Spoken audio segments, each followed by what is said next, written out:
بسم اللہ والصلاۃ والسلام علی رسول اللہ صلی اللہ علیہ وآلہ وسلم۔ سورہ یوسف آیات 43 سے 57 لیے دورہ قرآن کے پروگرام میں حاضر خدمت ہیں۔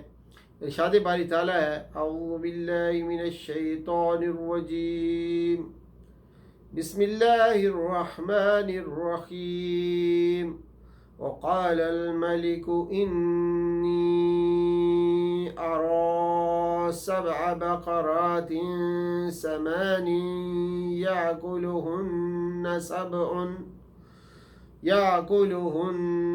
سبع إجاف و7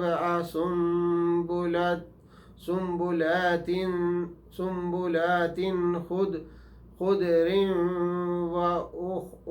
وأخرى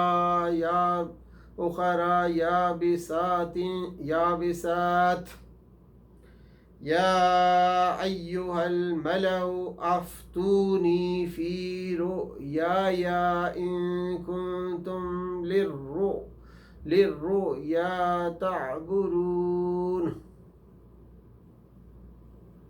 صدق اللہ العظیم۔ رب اشرح لی صدری ویسر لی امری واحلل عقدۃ من لسانی یفقهوا قولی۔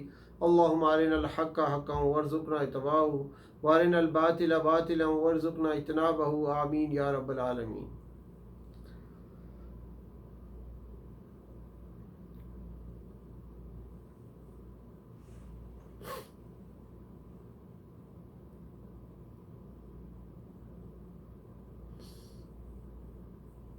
بادشاہ کا خواب اس طرح تھا کہ 7 گائیں ہیں موٹی تازی، انہیں 7 دبلی پتلی گائیں نگر رہی ہیں، اور 7 بالیں ہری ہیں اور 7 دوسری سوکھی ہیں۔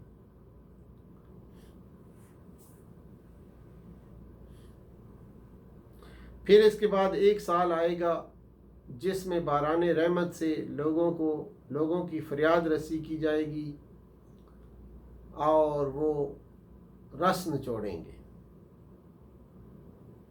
جس کے معنی بارش کے ہیں، یعنی بارش برسائی جائے گی۔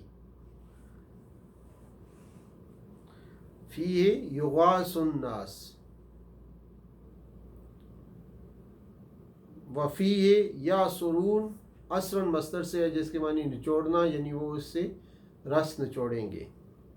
حضرت یوسف علیہ السلام نے جیل میں تعبیر اس طرح بتائی کہ آپ علیہ السلام نے 7 موٹی گایوں اور 7 ہری بالیوں کو 7 زرخیز سالوں سے، اور 7 دبلی گایوں اور 7 خشک بالیوں کو 7 خشک سالوں سے تعبیر کیا، یعنی 7 زرخیز سالوں کے بعد 7 سال خشک آئیں گے، اور پھر انہیں تعلیم دی کہ انہیں کیا کرنا ہوگا تاکہ قید سالی کے زمانے کے لیے غلہ فراہم کیا جا سکے۔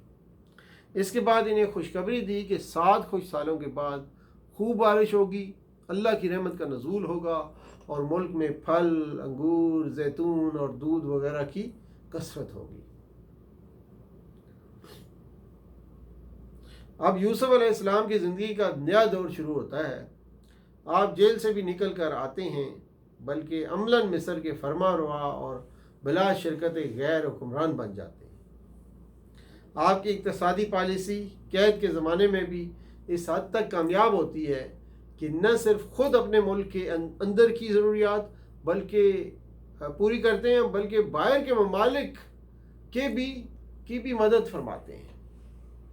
آخرکار یوسف علیہ السلام کے بھائی بھی غلہ لینے کے لیے حاضر ہو جاتے ہیں، اور یوسف علیہ السلام کا خواب سچا ثابت ہوتا ہے۔ حضرت یوسف علیہ السلام نے جیل سے نکلنے سے پہلے عورتوں اور عزیز کی بیوی سے اس لیے ان کی غلطیوں کا اعتراف کروانا چاہا تاکہ عزیز مصر کو معلوم ہو جائے کہ انہوں نے پوشیدہ طور پر اس کے ساتھ خیانت نہیں کی۔